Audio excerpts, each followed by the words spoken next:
Came in here, we basically knew that the needs were going to be across an entire spectrum, and so what we tried to do is capture that right up here on this first slide. So we know that some of you may just want to become more familiar with the Iowa Core website and what standards are in place for your particular course. You may just need to identify and locate your standards for your course just simply because it's not part of Iowa Core. So going into different national standards resources is going to be the path that would benefit for you, be the most benefit for you.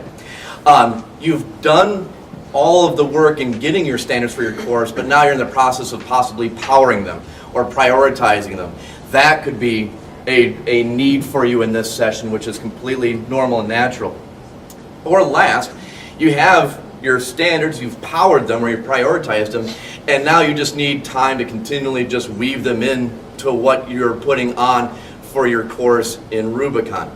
So that's kind of the angle that we've taken, is that you guys will have needs based generally in these areas, and what we want to do is just break you out into those needs and be able to travel around and help with wherever you're at.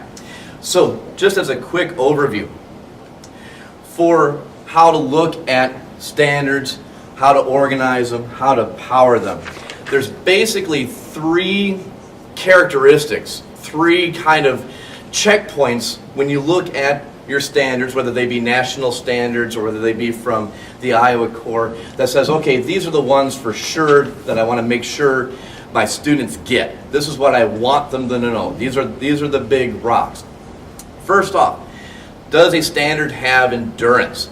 Will this work that they do in my class with this particular standard carry well beyond my course, my four walls of my classroom, well beyond the years that they're going to spend in school? Is this a skill that they need for sure to take with them?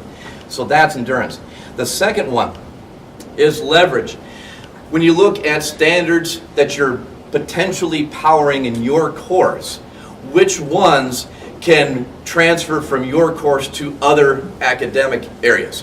So how does your standard affect as a ripple effect towards other courses? That's leverage. What could you see yourself possibly teaming with other teachers to say, look, as we're helping our students go through your course and mine, here's kind of a common connection point that we can both work on from two different angles. So that one's leverage. And then the last one is, does the standard provide readiness for the next level of instruction? So when you look at scaffolding and the sequence of standards, is the standard that you're looking at potentially powering going to be one that teachers at the next level above in your same course, is that something that they're going to naturally expect students to have when they come in? So how do we hand off students with their potential abilities and their skill mastery for those teachers going into the next grade level? So these are just the three characteristics, kind of the three checkpoints to keep in mind when you're looking at potentially powering standards and saying, okay, which ones should I focus on? Which ones are the nice to know? And I can include those in some ways, but what can I figure out to be the need to know? All right.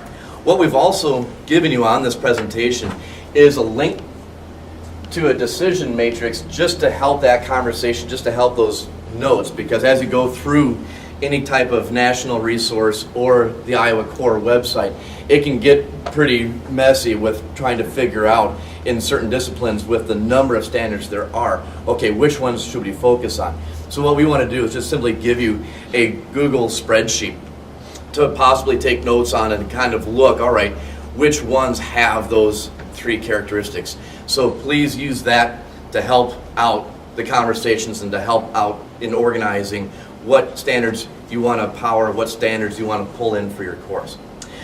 All right. I want to turn it over to Jesse to talk about the Iowa Core website and what could happen here and kind of the different areas we can spread to. So as you're looking at where you might be and where you might need to focus your today's time, if you're looking to become more familiar with the Iowa Core curriculum, We're going to break out into 4 groups here.